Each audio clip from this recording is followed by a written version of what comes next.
Mengapa saya mengembangkan BPOS?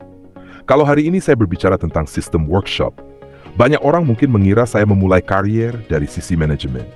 Kenyataannya tidak seperti itu. Saya masuk ke dunia workshop pada tahun 1997 sebagai seorang teknisi mixing color. Tugas saya saat itu sederhana, mencampur warna, memastikan warna sesuai, menyelesaikan pekerjaan teknis yang ada di depan saya. Dan seperti banyak orang lainnya yang memulai karier dari lantai workshop, fokus saya saat itu adalah menyelesaikan pekerjaan dengan baik. Seiring waktu saya berkembang, dari mixing color menjadi teknisi paint, terlibat langsung dalam surface preparation, painting, hingga polishing. Lalu saya mendapatkan kesempatan menjalankan peran lain, menjadi acting service advisor, menjadi foreman, menjadi instruktur painting. Kemudian saya berpindah ke industri paint maker sebagai techno sale. Dan pada akhirnya saya berada pada posisi head division yang membawahi beberapa service manager dan beberapa workshop. Jika saya melihat kembali perjalanan tersebut hari ini, saya menyadari bahwa setiap posisi memberikan sudut pandang yang berbeda. Sebagai teknisi, saya melihat pekerjaan.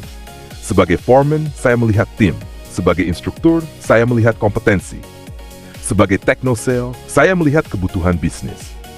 Dan sebagai head division, saya mulai melihat sistem secara keseluruhan. Dan justru di titik itulah cara pandang saya mulai berubah. Karena selama bertahun-tahun saya percaya bahwa jika kemampuan teknis baik, maka hasil bisnis juga akan baik. Logikanya terlihat masuk akal. Jika orang-orang bekerja dengan baik, maka workshop akan berhasil. Tetapi ketika saya berada di level yang melihat banyak workshop sekaligus, saya mulai menemukan sesuatu yang berbeda. Saya melihat workshop yang ramai, tetapi revenue rendah. Saya melihat aktivitas yang tinggi, tetapi profit tidak mengikuti. Saya melihat target yang sulit tercapai meskipun semua orang terlihat sibuk. Saya melihat pencapaian yang tidak konsisten. Saya melihat manpower yang bagus, tetapi hasil bisnis yang buruk. Saya melihat owner yang hebat, tetapi tetap kesulitan. Dan semakin lama saya mengamati, semakin saya menyadari bahwa kesibukan dan performa bukanlah hal yang sama. Workshop bisa terlihat sibuk, tetapi belum tentu sehat. Workshop bisa terlihat aktif, tetapi belum tentu produktif. Workshop bisa menghasilkan banyak aktivitas, tetapi belum tentu menghasilkan hasil bisnis yang optimal. Disitulah saya mulai memahami bahwa masalah terbesar workshop seringkali bukan berada pada kemampuan teknis. Masalah terbesar berada pada sistem.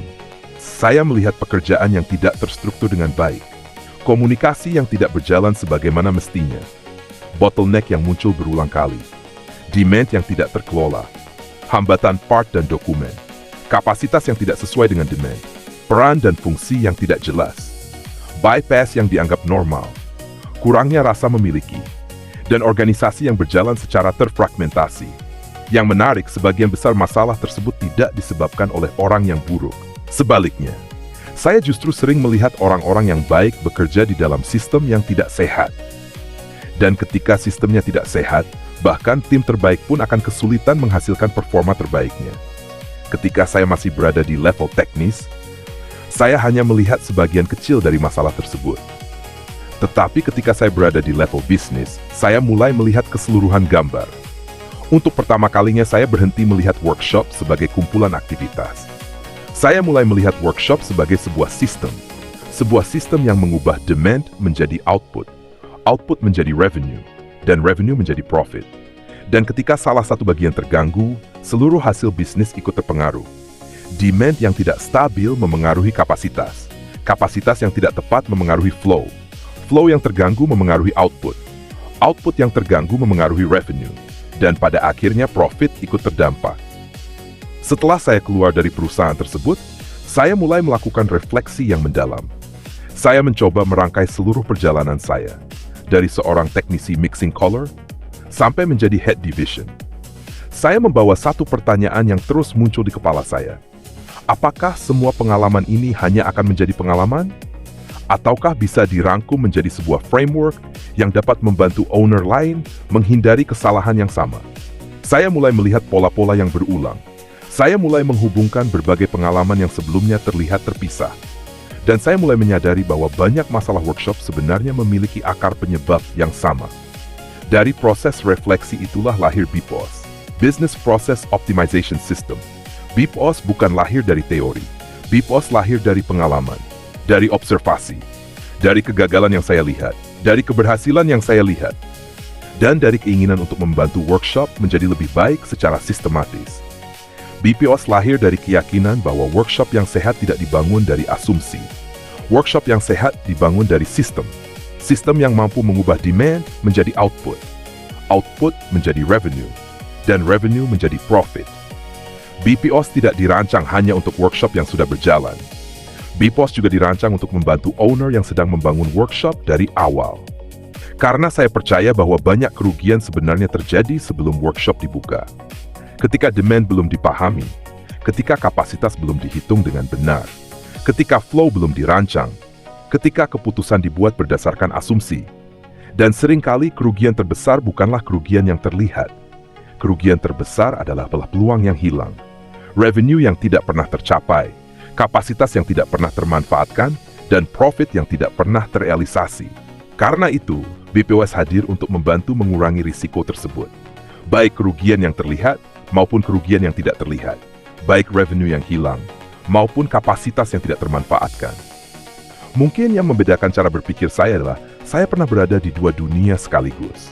Dunia detail dan dunia sistem. Saya pernah berdiri di lantai workshop, melihat warna, melihat panel, melihat defect, melihat proses pengecatan secara langsung.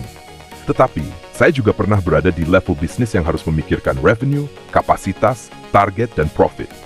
Karena itu, saya selalu berusaha bergerak dalam dua arah sekaligus. Masuk ke detail yang rumit, lalu kembali ke gambaran besar yang sederhana. Karena pada akhirnya saya melihat workshop sebagai sebuah sistem. Demand, capacity, flow, output, revenue, profit. Dan setiap masalah yang muncul pada akhirnya dapat ditelusuri kembali ke akar penyebabnya. Karena itu, saya lebih tertarik memperbaiki sistem daripada memperbaiki gejala. Dalam 10 tahun ke depan, saya berharap BPOS dapat dirasakan manfaatnya oleh lebih banyak owner workshop.